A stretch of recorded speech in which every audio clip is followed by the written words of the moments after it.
All right, Sean, is it okay if I go ahead and get this party started officially? Sure, let's get this party started. All right, awesome. Well, good afternoon, everyone. If you're on the East Coast, I should say. Good morning if you're on the West Coast. Thanks for being here for today's Bloomerang webinar, 8 expert tips to raise $10,000 or more on Facebook. Glad to have you all with us. My name is Steven Shattuck, and I'm the Chief Engagement Officer over here at Bloomerang, and I'll be moderating today's discussion as always.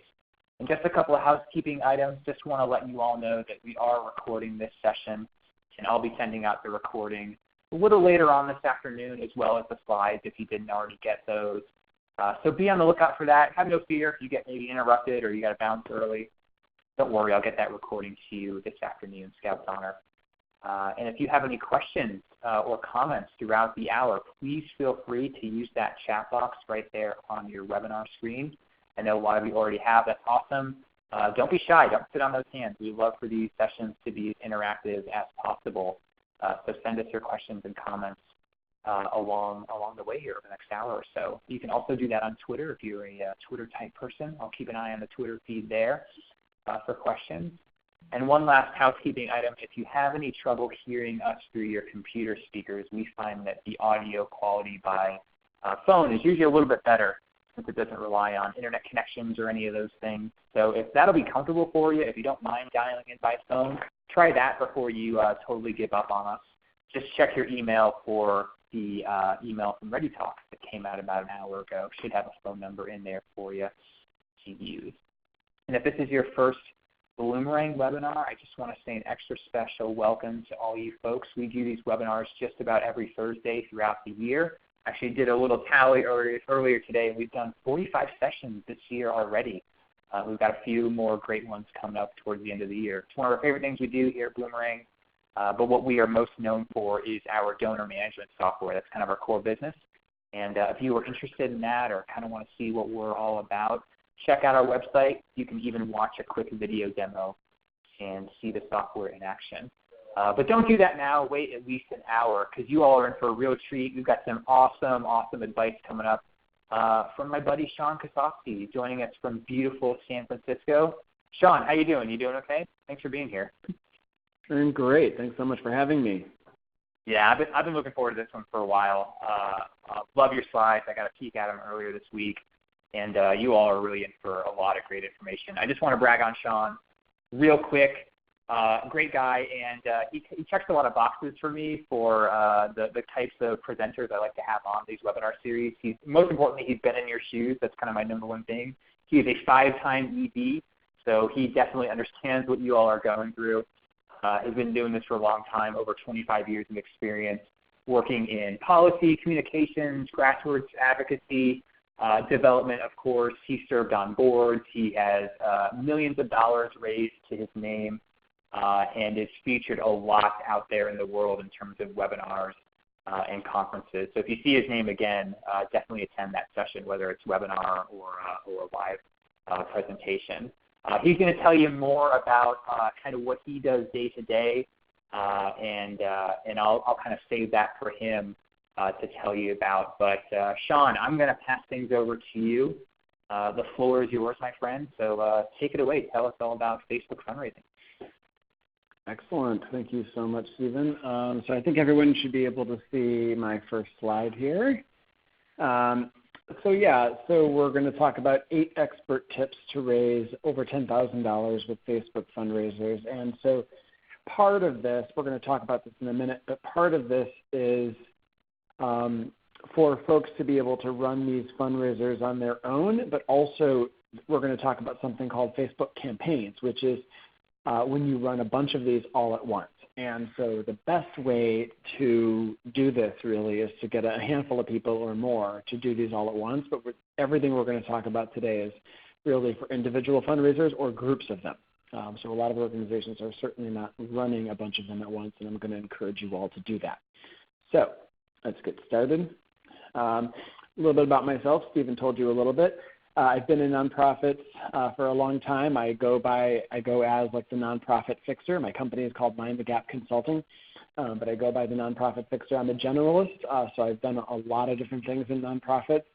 I'm not the person you really hire or engage to produce your gala. I'm the person that you can sort of bring into any nonprofit, and I help understand where the problems are or the inefficiencies, whether it's board work or executive director work, leadership stuff, fundraising, planning, strategy, politics, anything. So I like the fact that I'm a generalist, and that's sort of what I do. I've been in nonprofits for 27 years, and I've been the executive director of 5 different organizations, 501c3, 501c4, political action committees, lots of different entities. I've helped a number of nonprofit organizations run these Facebook fundraiser campaigns that we're going to talk about today. I just want to reiterate the fact that interchangeably throughout the presentation, you might hear me use the word campaign, and usually what that means is I'm talking about running a bunch of fundraisers at once in a very concentrated window of time. So we're going to talk about that, and we'll just dive right in. So how this whole thing started, right?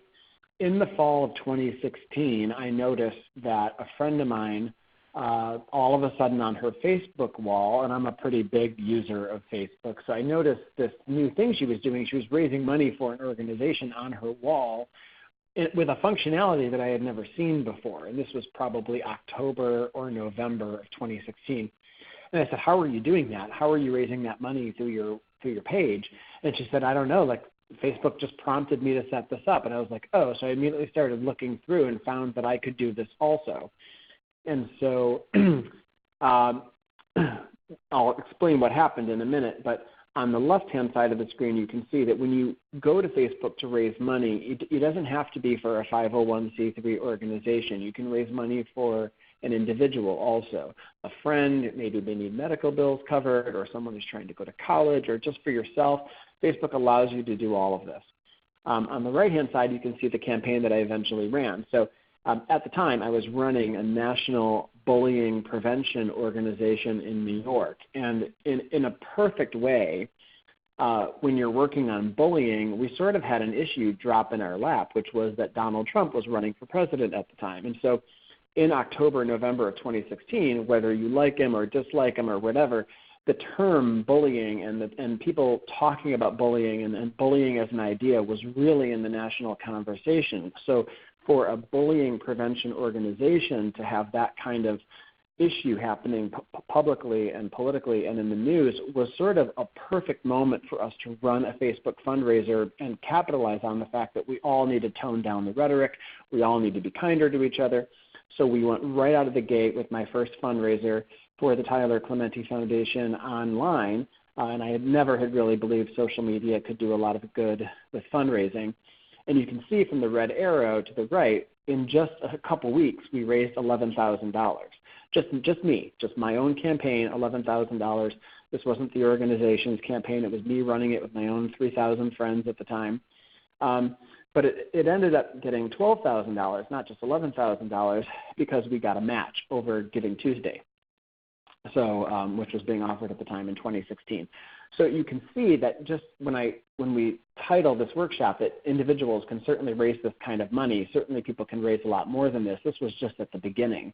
In fact, it was such a successful campaign, Facebook called me and sent their PR people to interview me to say, how are you raising this much money? This is a brand new tool. How are you raising this much money on this? This is terrific.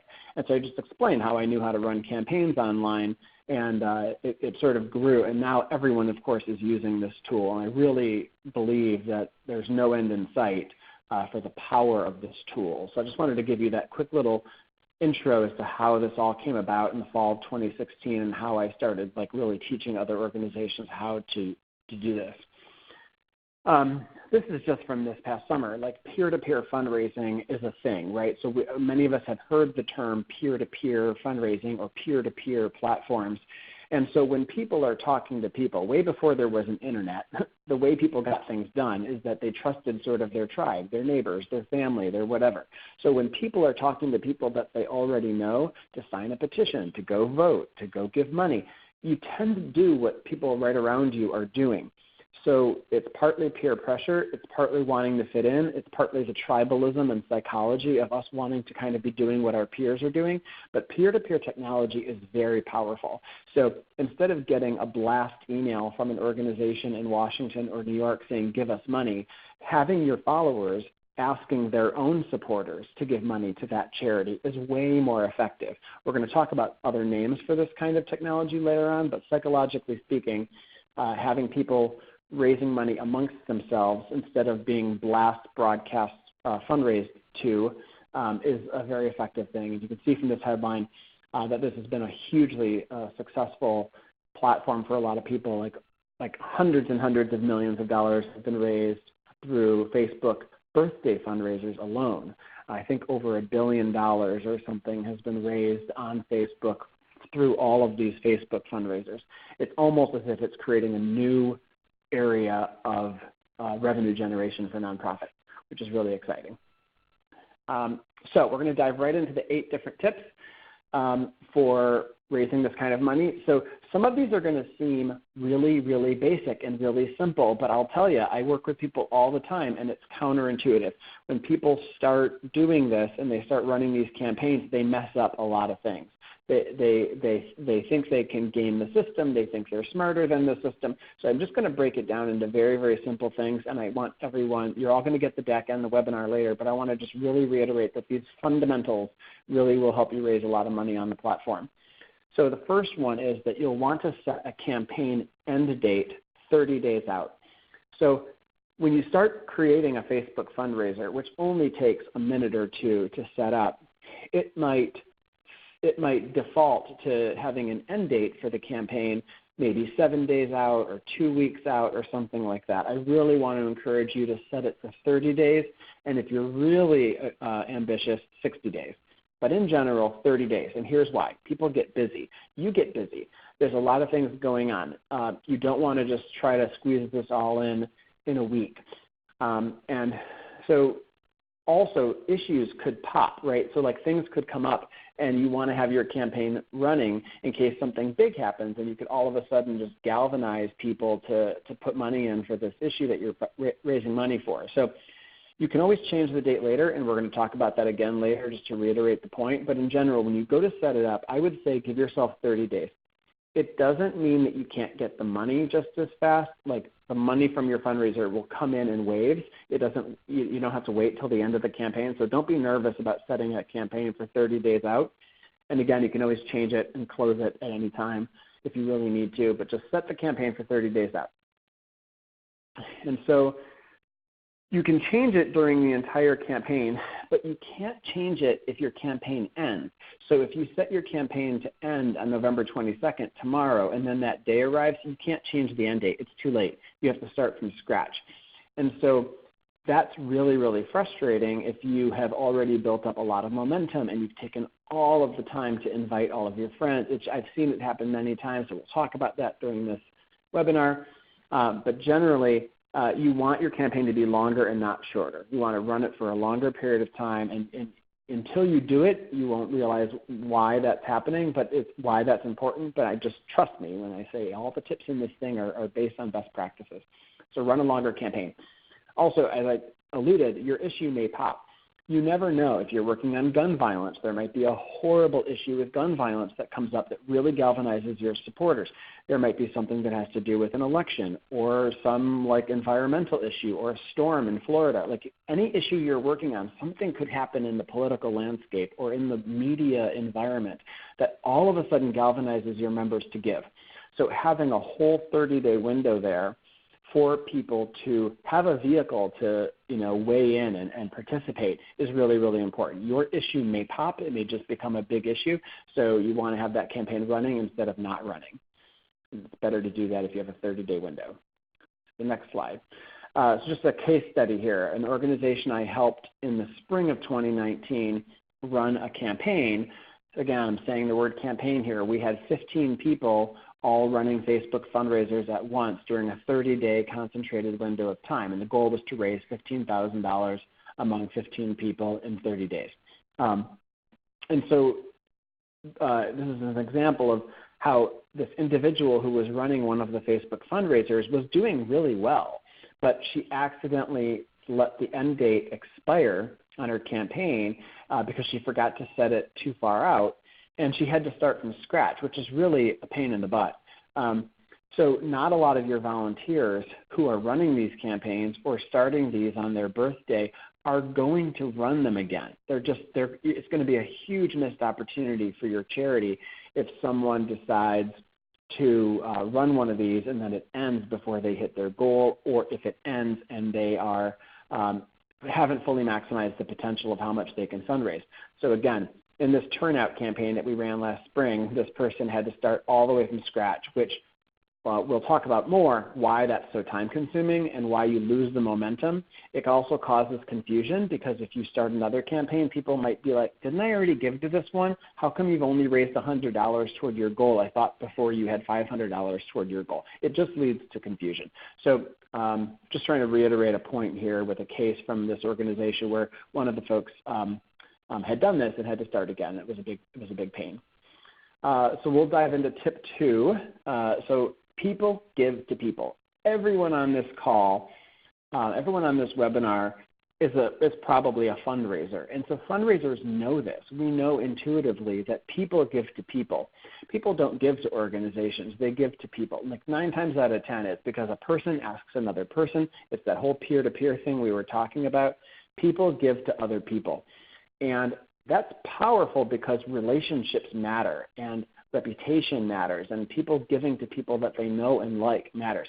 Some people will give to a cause even if they have no idea what the organization is or what the organization does. In fact, many of us know that most donors out there cannot even tell you the biggest accomplishment of the charity they give the most dollars to. If you ask any of your friends, what's the nonprofit you gave the most money to this year? And then they tell you, great, what's the number one accomplishment they arrived at? They won't be able to tell you because most people don't give because of impact or accomplishment. The first reason they give is because they were asked, because someone asked them, a person asked them. So I cannot reiterate this enough. People give to people. The reason why this matters is you might be tempted as an organization to create one fundraiser from the organization or one fundraiser from the development director or just one fundraiser from the executive director, and then everyone else on the board and everyone on staff just shares that fundraiser. It doesn't work. If Jack is running a Facebook fundraiser and then I share it to all my friends and say, hey, everybody, Jack needs help raising money for his charity, all my friends are going to be like, who's Jack? Why would I care? Right? So the vast majority of people are not going to be invested in someone they don't know. So if your organization wants to really raise money using Facebook fundraisers, I strongly suggest you take the 2 minutes per person and get them each to set up their own fundraiser. And so you will raise a lot more money than if everyone just tries sharing one person's fundraiser. So make original ones. That's really important. The organization cannot do it alone. There's a reason for this. A lot of organizations don't have a huge social media following. If your nonprofit has 1,000, maybe 3,000 followers, it's not the same as an individual having 3,000 friends or 1,000 friends. You also can't keep tapping the same people all the time. Each individual running their own campaign means you have a huge new list of people to be fundraising from. So you're dramatically expanding the universe of people who can give by having individuals run their own fundraisers. It's about people and it's about relationships. I'm going to show you in a second how when mine was shared, the one where I raised $11,000, the sharing of it, which was widely shared, as I said, our issue sort of popped in the presidential cycle. When our issue really popped, a lot of people shared my fundraiser, but very few of the donations came in from the shared campaign. It raised a lot of visibility, but almost all the donations came in from people I knew. It's also personal and it's fun. It's sort of like putting a stake in the ground. In political campaigns, the reason why lawn signs don't really help elect candidates almost ever, they're very controversial. But the idea of putting a lawn sign in your yard for the candidate that you love or the cause that you care about is sort of putting a stake in the ground and telling people around you, this is what I stand for. And so having people run their own Facebook fundraiser is exciting. It's personal. It lets people around them know, hey, I give to charity, I participate, I volunteer, and I care. I'm a good person, and I want to do something great to leave a mark. So having people do their own fundraisers makes them invested, and it's also kind of fun to see who in your network is willing to give and what kind of goals you can hit. So there's this other term for it called relational organizing, which is another term for peer-to-peer. Relational organizing is the idea that people give to people, and people who know each other are more likely to give. I can't tell you how many times someone has given to a fundraiser impulsively just because they like the person who's raising money. I saw that my friend Steve needed $50 more to go to hit his goal. I wanted to help Steve. He doesn't know that I really like him, and he doesn't know that I really am invested in his success. So I just wanted to communicate that to him by giving $50 to his campaign. There's hundreds of reasons why people end up putting in 20, 50, whatever. They're gestures. They matter. They're nominal for some people. So relational organizing is about people talking to people instead of the organization talking to the people. And this is why this platform has cracked the code. Facebook has done such a good job at getting people to give money when asked by your peers. So here's a little case study of the campaign I ran when I was at the Tyler Clementi Foundation, and this was in 2016, in the fall, almost winter of 2016. You can see there's my campaign there right in the middle, the $10,000, almost $11,000 that I raised. I kept raising my goal during the campaign, eventually to $5,000. First it was $2,500, then $5,000, and I way blew past it to $11,000.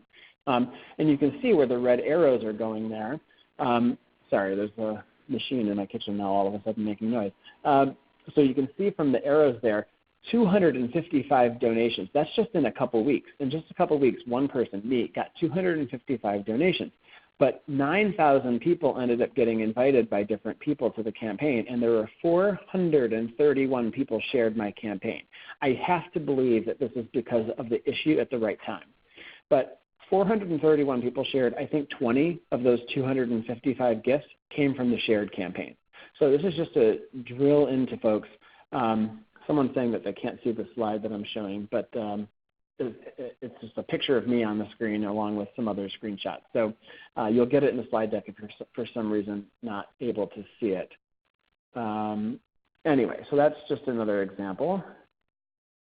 Tip 3, we're going to dive into tip 3 here. Invite every single friend. This, I can't tell you how complicated this is for some people. I'm helping an organization right now run a campaign, and people think they get it, but they really don't get it. When you create a Facebook campaign, a Facebook fundraiser, it's like you're creating a Facebook event. Once you create a Facebook fundraiser or create a Facebook event, it is its own website within Facebook. You have your wall, and then you have your own page, and then you have a Facebook event, which has its own URL. It has its own website at the top of the page. And when you create a Facebook fundraiser, it is its own website. It is its own page on the internet. And so if you start after you create your fundraiser, if you just start posting to your own wall, it's not going to work. This is where people get tripped up. If I just start sharing, someone's asking about, are you on the tip 3 slide? I am, yes. So in general, if people start posting to their own wall, Facebook is not going to privilege those at all. Facebook is going to say only a fraction of your friends are going to see this. So I created my fundraiser, and then I go to my wall accidentally and start posting every single day to raise money for my fundraiser. You're nowhere near going to raise as much money as you could as if you were posting inside your fundraiser. But here's why this is important to invite all your friends. Once you create the Facebook fundraiser, invite every single friend. Don't invite 10. Don't invite 50. Spend the time and invite all of them. This is the most time-consuming part of the fundraiser. Setting up the fundraiser takes 2 minutes. We're going to talk later about posting every day. That takes 1 minute a day. The thing that takes the most time is sitting there on the day you create the fundraiser and invite everyone. Everything you do for the next 30 days is going to be impacted by whether you invited all your friends at the beginning, because you will miss opportunities if you don't invite all of your friends on day 1. So I'm going to say this again because people still get hung up on this. They invite half their friends. They only invite the friends they think are supportive of their cause. They have all these different reasons because they're lazy or the app takes a long time or whatever it is. Invite every single friend. You have a professional here telling you, don't shortchange the process, invite every single friend. If you're using the app, not your mobile phone on the web, but your mobile phone opening the Facebook app, you can actually invite people with your thumb lightning fast. You can just constantly just invite people really, really fast, way faster than if you're doing it on a desktop or a laptop. Someone's asking about, will I show how to set up the fundraiser? Yes. There'll be a handout that folks can get later. Not on the webinar, but you will get a handout. We'll show you how to get that handout later. So inviting every single friend. Posting on your wall is not going to cut it. Notifications are less intrusive, and this is what I mean by this. Most other fundraising platforms, whether it's GoFundMe or whatever, many of them involve lots of emails, people getting email updates, Kickstarter, GoFundMe, there's lots of emails. In Facebook, one of the reasons why it's so beautiful is that you just get notifications. Every single person that has been invited right at the beginning, you don't have to invite them ever again. Every time you post about your fundraiser, every single person is going to see those updates. So it's sort of like the most important thing you can do during the campaign. So notifications for a lot of people are a lot less intrusive. Every single day I might see a notification that you're still raising money for your campaign, and I might be like, I'm busy today, I don't have time, or I don't get paid till Friday, but then all of a sudden on Saturday, I see a notification. I'm like, that's right, my friend Jack is still raising money for this cause. Now I can give him $10 or $20, right? So notifications are so much better than emails, and that makes the whole thing a lot easier for people to digest being part of a campaign for 30 days. All right, so here's an example from Turnout, the organization last spring. You can see all these different fundraisers when you're logged into your Facebook page. Or actually anyone who's on Facebook can go to a charity and see all of the fundraisers that are being run for that charity down below. So on the left-hand side, there's the fundraiser button. You need to be set up to receive Facebook fundraisers. You actually have to link your checking account, and there's a couple other hoops you have to jump through. You can't just start running these things. More on that soon. But on the right, you can see all these arrows. Look at these amounts, like $3,000, $2,800, $2,000, $2,000. All these groups all these individuals are able to hit these amounts because they invited all of their friends. Some of these folks in here have run them before where they just posted to their wall and they didn't raise anywhere near as much money. They started inviting all their friends. They were raising thousands of dollars. So let's see here. Tip 4. You can change your end date and your fundraising goal during the campaign. This is really important. So you can't change the end date after it's over. But during the campaign, you can be like, oh my God, I'm actually raising lots of money. This is doing really well, better than I ever thought. Instead of running this for 30 days, I'm going to make it go 45 days, which is sort of like the one in 2016 that I did. I decided to keep extending it because it was doing so well, and we ended up hitting $12,000. And then we raised $20,000 after a few other people jumped in. So in a 45-day window, we raised $20,000 for Tyler Clementi Foundation at the time. You can change your end date at any time, and you can change your fundraising goal. So I'm a big believer that your fundraising goal should be just out of reach. So if you set a goal for $1,000 and you start getting close to that $1,000, move it to $2,500. You don't have to actually hit your goal. A lot of us are like, oh my God, it's going to look like I failed if I set a $2,500 goal and then I only hit $1,000. No, no one thinks like that. No one's thinking you're a failure. No one's thinking that this isn't a popular cause. You want to have a fundraising goal that's just out of reach. You want it to be aspirational. You want it to be difficult. You want folks to pitch in so that you hit your goal. After you've hit your fundraising goal, it's harder to motivate people to pitch in. Oh, look, Steve was asking for $1,000 and he's already at $1,200. He doesn't need me anymore. You don't want people to fall off like that. So set a higher goal. So as your campaign is going on, encourage your fundraisers, people that are running these, to increase their amounts. So someone said, is it better to have a lower or higher goal? Yes, it's definitely better to have a higher goal. You don't want to be shooting for something like $20,000 if you think you can only raise $200. That's ridiculous. So you want to make sure you keep it a little closer to the ground, but just out of reach. And so it does allow for flexibility on the end date up until the day. I tend to repeat things because I want to reiterate them. A lot of people forget these points. You can move the end date up until the last day. Then you have to start from scratch, so don't let that happen. And you, of course, can increase your goal. So case study, Robin, good friend of mine, she's on the board of Turnout, the organization I was just talking about, where we ran this big campaign back in the spring. And she was a perfect example of someone who kept raising her fundraising goal. She was worried about this. She was doing so well. The first time she ever ran one of these, it only made $50. And I said, no, you need to invite all your friends and then post to your fundraiser. Don't post to your wall. And she said, okay, let's try this. And she raised like $2,500. And so she totally blew past any other Facebook fundraiser she had ever had. And then so she kept increasing her goal, and that helped her keep increasing how much she was raising. She was sort of addicted to it. It was amazing. So she ran a really, really good campaign. All right, tip 5, post daily. Donations come in within a few hours of a post.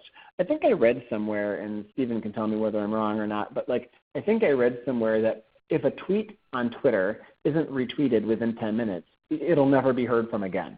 So the way that a feed works is that people are looking at a feed in a very specific moment of time, and Facebook is not unlike that. So when you post, it enters people's feeds, and then after a day or two, it's gone, right? So you need to constantly keep your fundraiser in front of people. It may feel annoying, it may feel unnatural, but I'm telling you, again, got a professional here that does this all the time. Trust me, post every single day. Post multiple times. They're just notifications that people get. No one is going to be annoyed or bothered. They might be eagerly waiting for your campaign to end because that's all they're seeing for 30 days.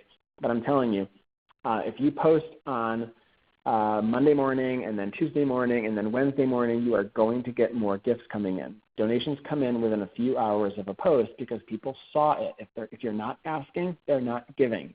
Any fundraiser knows this. The number one reason why people give is because they were asked.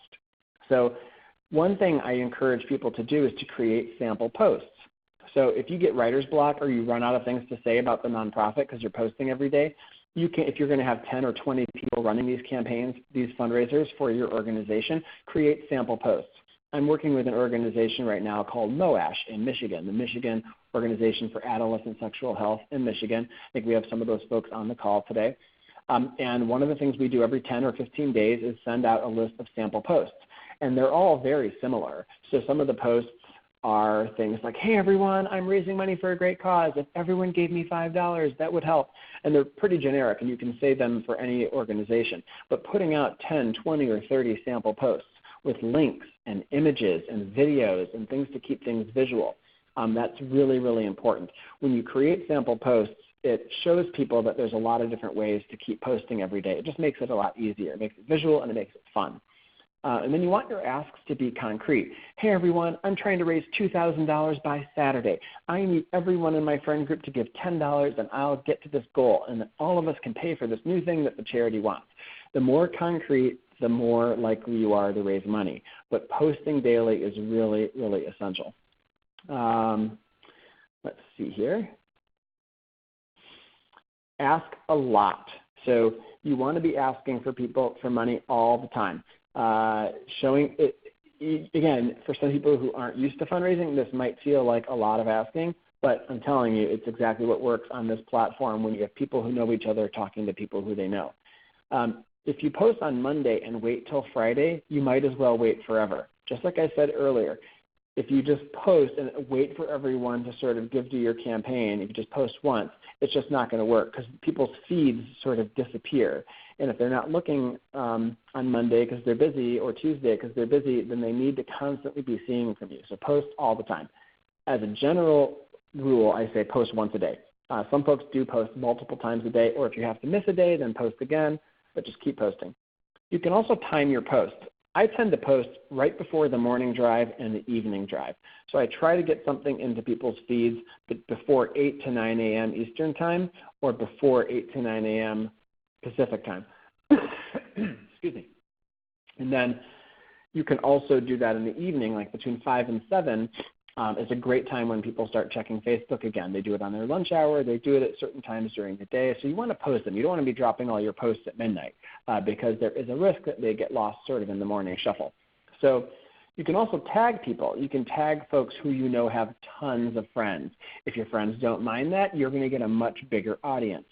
So if I write a post saying, hey, everyone, I really care about this organization around bullying prevention, and you tag your mom and you tag your dad, hey, I challenge you to give to the campaign also. Now all of a sudden it's on their wall, and their friends see that their kid is raising money for something. So these are all different ways that you can use the campaign to reach more people and get more money. Tip number 6, create urgency and energy. Remember, these are campaigns. A fundraiser that is being run has a neat beginning time. Actually, I'm going to see the notes here. These are campaigns. They have a clear start date, a clear finish date, and they have a goal. These are like little campaigns. So you need it to be high energy. People want to be a part of something bigger than themselves. That's the whole peer-to-peer and peer pressure part of fundraising. So these are all little campaigns. So urgency and energy are essential. You want to keep, even if you're not anywhere near your goal, keep people focused on the prize. Anyone who's ever run for office, any candidate you've ever seen who's ever run for office, they need to be the CEO. I call it the chief of enthusiasm and optimism. So if you're running a fundraiser or you're running a batch of fundraisers all at once, you need to be the CEO for that campaign, the chief of enthusiasm and optimism. Keep everyone focused on the prize. It is infectious when the person running them all is putting out happy, wonderful updates about all the progress that's being made. Of course, if your campaign isn't making much progress at all, there's some other things you need to fix. But in general, you want to keep things positive, urgency and energy. Tips for awesome fundraisers. Tip number 6. So these are some sample posts from a fundraiser I did. I think these are from June of this year with Turnout. So on the left, you can see some of my sample posts, right, around urgency and energy. In less than a week, I have already hit half my goal. Help me get over the line, friends. I have passed the halfway mark. I still need my friends, loved ones, and community members to pitch in if you can, blah, blah, blah. On the top right, this is one that I just posted today for MOASH, that organization I told you about in Michigan. So, friends, I'm helping an awesome organization raise money. I'm one of 25 folks working to raise $25,000 in 25 days. Can you pitch in $5, $50, or $500? This organization keeps young people healthy. These are just examples of making things urgent, energetic, and concrete, right? So these are just some examples of some of the posts you can put out there for your organization when you're writing sample posts. You can steal any of these if you want. Tip number 7. Giving days like Giving Tuesday may have more energy and possible matches. So many folks know that the Gates Foundation and Facebook partner up every year around Giving Tuesday every year so far since 2016 to match money. I know some charities on the West Coast get passed over because a lot of the groups on the East Coast are raising money earlier in the day and they're getting this match money, and many organizations miss out. But I've been with a number of charities that have actually gotten this money, so I do believe it's worth it. If you can go up live first thing in the morning on Giving Tuesday, there might be another match again this year. So there are different giving days throughout the year. The LGBTQ community has like Give Out Day in May, and Giving Tuesday is for everyone. There might be holidays, anniversaries, a recognition of something that happened 25 years ago. Any like key day that matters to your base and your members and your board and your followers. These are all really great opportunities to spend a focused day trying to get everyone to post 5, 6, 7 times. And if you can get someone to put in a match, someone to say, any money that's raised on this big important day, I'm going to match it up to $5,000. So if you can find a donor willing to put in money for a high-performing campaign, or he'll put in $5,000 or she'll put in $5,000 if you hit 400 donors or something like that, you can actually raise more money. So giving days are a great way to concentrate the energy. So the group I'm working with right now, we deliberately did a 30-day campaign around Giving Tuesday so that we can really excite people. We are way ahead of our goal already. I think we set out to raise $20,000 or $25,000 in a month, and in just a week we've already raised $13,000. So once again, every single time we run one of these campaigns, we make a lot of money for that nonprofit very fast with no strings attached. There's no restrictions on this money at all. Some cases here for matches. You can see the red arrows are pointing to certain words here. So on the left, Jack is with Turnout, the group I was helping in the spring. Thanks to a matching grant from a generous donor, all gifts up to $99 have a 1-to-1 match, and everything $100 and above has a 2-to-1 match. And that donor ended up just putting, even though we didn't hit the full amount that the donor offered to put into, he put it in at the end anyway because he was just so excited that the organization did such a good job. On the right-hand side, you can see some other posts from me on a campaign fundraiser I was running. You know, we're going to find 25 people in 2017 who are willing to do a Facebook fundraiser for us online. We raised over $20,000 in 10 weeks. If you want to run one, let me know. Super simple. That's me basically. Part of that I'm talking about there is the Gates match that we got. Part of that 20,000 was the Gates match. And then below that you see just another sample post about the Gates Foundation.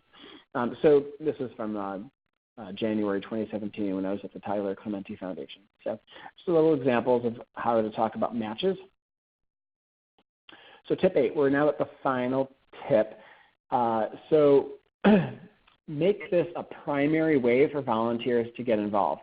When I was at the Tyler Clementi Foundation, we thought this was so powerful. People were starting to run these fundraisers for us all over the country. Now, tons of charities are having people just start these on their birthdays, but anyone can run them anytime. So what we did at that organization, we actually created a major banner on our website. So when you go to the Get Involved page, the first thing that greets you isn't just volunteering or donating, it's will you run a Facebook fundraiser for our organization? Here are the 6 steps for setting up your campaign. Go to this link, do this, and you're off and running.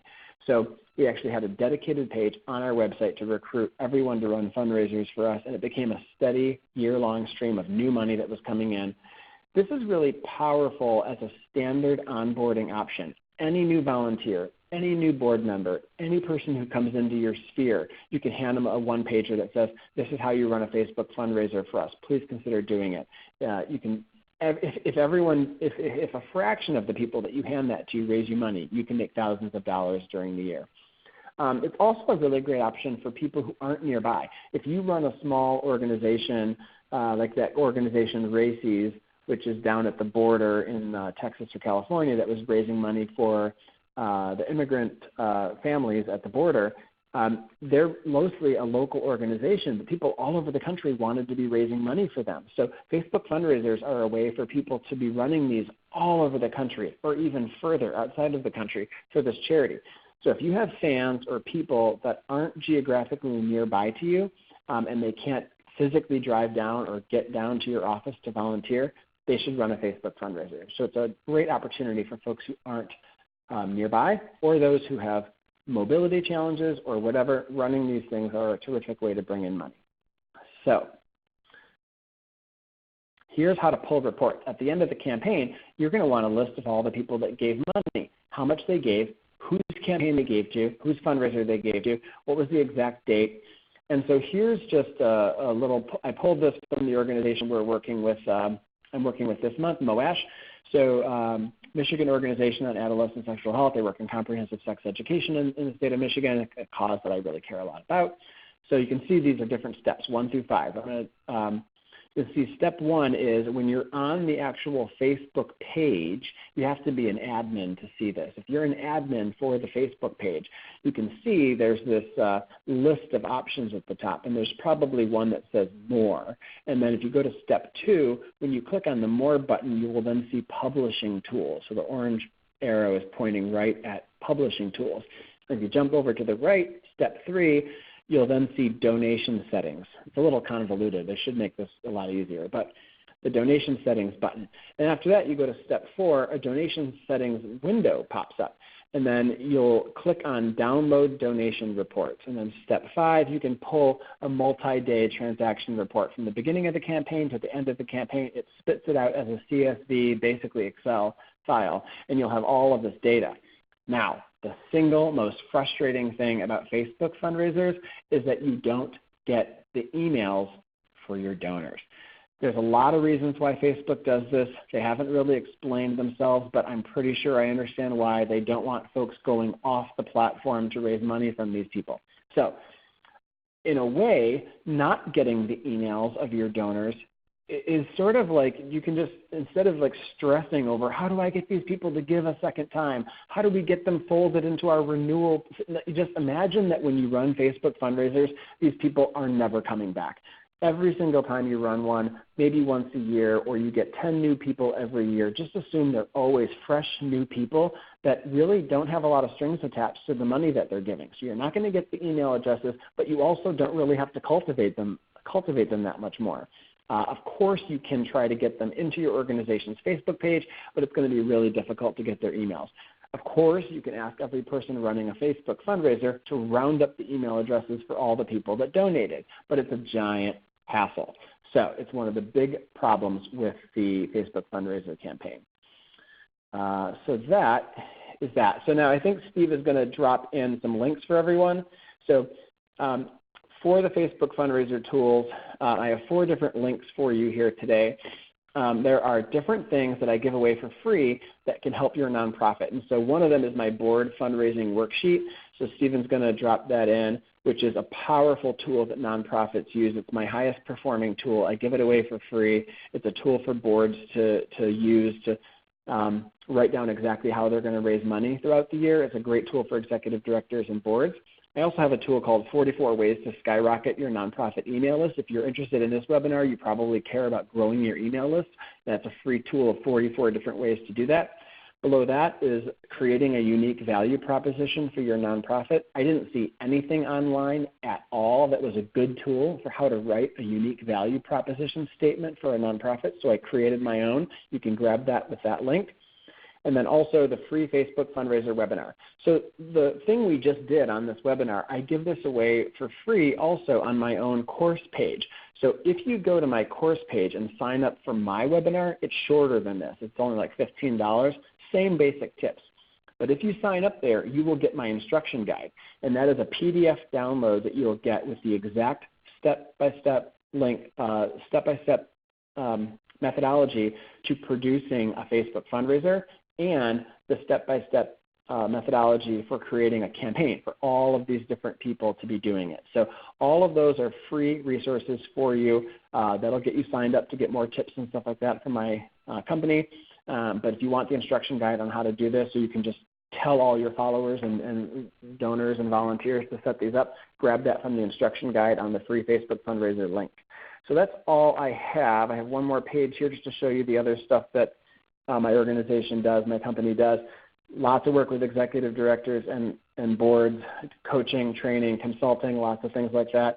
And I have a YouTube channel I'd love you all to subscribe to. Find me on Twitter. I don't tweet a lot, but I'm there. And then you can go to my website and you can schedule a consult if you want to chat with me, or you can email me. But those are all the ways to get in touch with me and all the different things I do. So I think now I'm going to hand it off to Stephen, because I think we're going to handle Q&A. Yeah, but first, that was awesome, Sean. Thank you so much. Wow, that was chock full of stuff. Great advice and lots of things that people can do right away. So thank you. I love what you said about not worrying too much about getting the donor information, because, yeah, that's true. You don't, and I see people pulling their hair out about trying to track the people down. So thank you for that. We've got some great questions here. I know you answered a few along the way, but Giving Tuesday, Sean, a lot of people were asking about Giving Tuesday, especially when you talked about setting that kind of time frame for your campaign.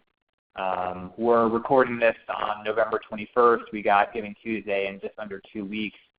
When should people start? Should they start on Giving Tuesday? Should it be in the middle of the campaign, the end of the campaign? Like, what do you recommend today as we're recording this here in 2019? If you're an individual and you kind of know how to run one of these campaigns, I would go up at least 2 to 3 days before Giving Tuesday, maybe even 5 days before. If you don't know what you're doing and you're going to be practicing throughout this whole process, or you're going to be trying to get 5, 10, 20 other people to be running these, I would go up at least 7 days. There are lots of little wrinkles and snags that people hit. Someone's accidentally forgot to invite all their people. Someone is doing it on their phone and they're doing it wrong. All sorts of problems can happen if you don't understand the technology, or you are sloppy with it. So you want to give yourself a couple days to sort of practice and mess up and whatever. So I would get started immediately. Again, these take 2 minutes to set up. And if you want to round up 5 people, it takes them all 2 minutes to set them up. The time-consuming part is inviting their friends, and then they just post once a day. So because you still have 2 weeks, I would say everyone should have something up by 3 to 5 days beforehand. Again, your fundraiser is going to make money no matter what if you follow the tips in this webinar, but it's really especially helpful on Giving Tuesday to have this already up and running so that people can see that you're already making money and they're going to want to be a part of something big on Giving Tuesday. That makes sense. I assume most people will start on Giving Tuesday, so it kind of gets ahead of the crowd. That makes a lot of sense. Okay, what about December 31st? Allison here was asking your thoughts on maybe doing these things on New Year's Eve. I assume she's perhaps alluding to the fact that that's a pretty big day of giving. Even since the tax law changed, it's still quite a spike in giving. So is there any thought, or is it a good idea, do you think, to maybe run that campaign? What do you think?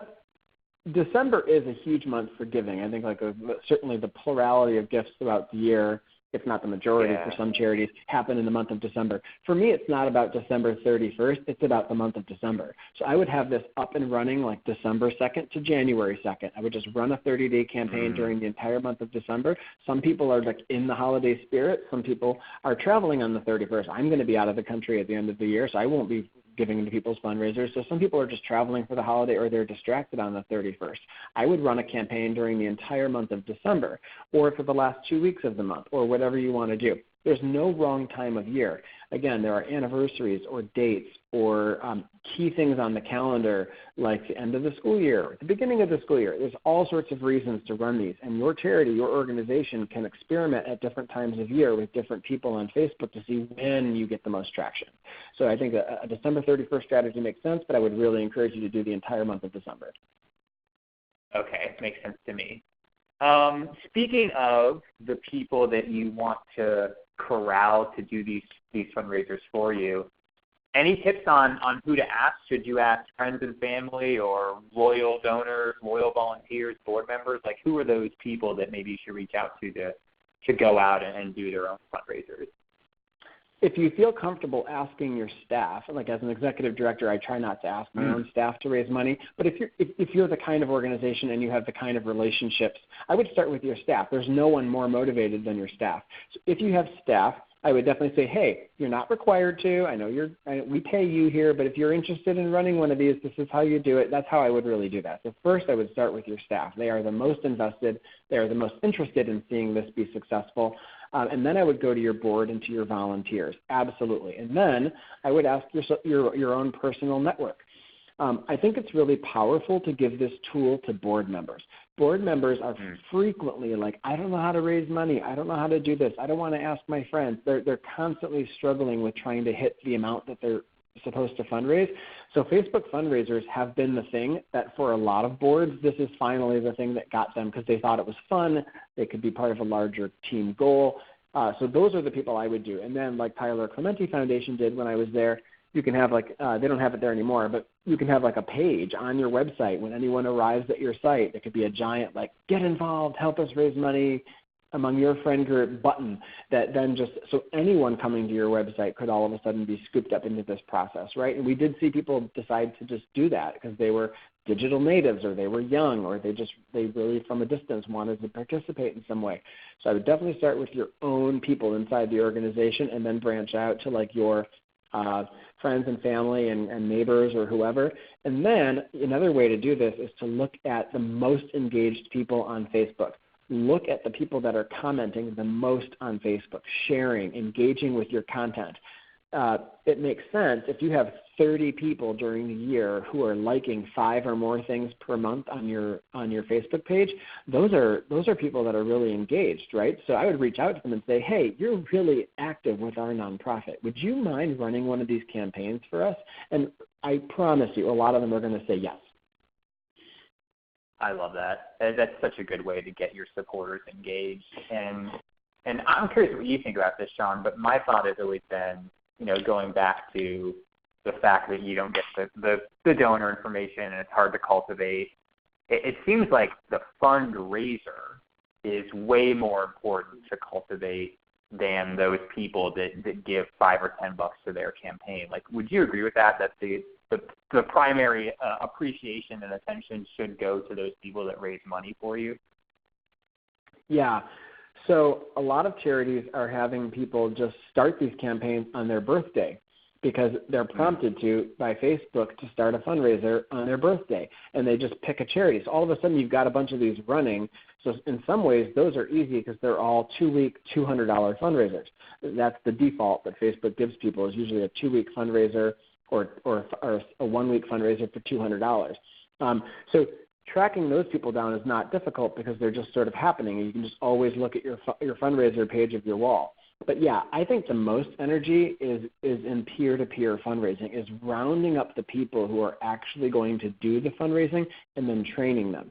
So in the instructions that you give to people that you recruit, it should be very clear about the 8 tips that I've shared with you today. I actually have a video whenever a nonprofit hires me to run one of these campaigns, like Moash. I'm working with Moash right now with 25 different people raising money all in 1 month. I created a little training video that goes over all of the tips I just gave you in 8 minutes. And it's a little training video I just give to everyone so they watch it right before activating their campaign and they know exactly what to do. So it is, I think most of the energy, it does need to be spent on recruiting the people who are going to run these. And I would have a batch of people that you have run them in the spring and a batch of people you have run them in the fall. Nice. That way, is the idea that they don't get burnt out on it? Is that kind of the thought there? That they don't get burned out and that they don't burn out or cannibalize their supporters, their friends. That makes sense. Yeah, so now that I have think to of ask it, everyone I do once a year. see. Yeah, I've seen fundraisers where it's like the same person, like once a month, same cause, and it's like, I already gave to that. Okay, that makes sense. Cool. Well, we're almost to 3 o'clock. I know there's a lot of questions in here we haven't gotten to. A lot of folks are asking about the resources. Don't worry, I'll get those to all you folks. We'll send you the recording, the slides, all those templates and ebooks and one-pagers that Sean has offered. We will get those to you for sure. The video he mentioned. Any parting advice, Sean? What's maybe something folks could do today? What's the number one thing you think they should do as soon as they close this webinar?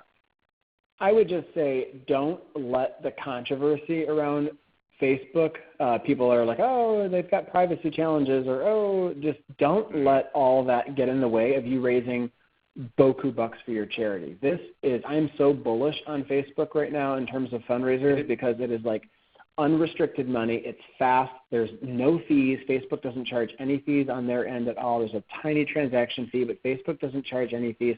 For a lot of reasons, this is just a slam dunk for nonprofits to get like $10,000, $20,000, $30,000 in a month fast with no strings attached. So push aside the emotional and political stuff about this platform and go out there and just start activating people to raise you money because it really is simple once you get started. And now they got the tools to do it. So thanks, Sean. This was really awesome. Really great advice. I love listening to this and hanging out with you. Thanks for doing this for us. Thanks for having me. Yeah. Well, we are going to get all this good stuff in your hands, folks. So don't worry. We'll get you the recording, the slides, all those resources from Sean. I'm going to email that to you here before I leave for the day. I promise I'll get it to you. So be on the lookout for that. There'll be an email from me. Sean's going to email you too. He might have some goodies for you. But follow him. Check out his website. There's lots of awesome resources on there. Follow him on Twitter. I know he doesn't tweet that much, but I think it'd still be worth the follow. So this is cool. But we got a great session coming up here in a couple weeks. We're taking next week off for Thanksgiving here in the States. I'm going to take a week off. Hope you guys don't mind. But my buddy Sophie Penny's going to join us 2 Thursdays from now. I'm going to talk about generational giving, kind of the differences between all the generations. How they give, what those differences and habits are. So be on the lookout for that. I think you'll be able to perhaps put some of those concepts into use before year end. So be on the lookout for the invite for that in a couple of weeks.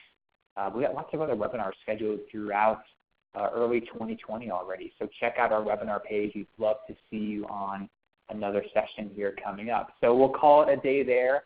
Like I said, look for an email from me with all the resources. I'll get that to you today. And hopefully we see you again in a couple weeks for our next session. So have a good rest of your Thursday. Have a great Thanksgiving if you're celebrating here in the States. And we will hopefully talk to you again soon. Bye now.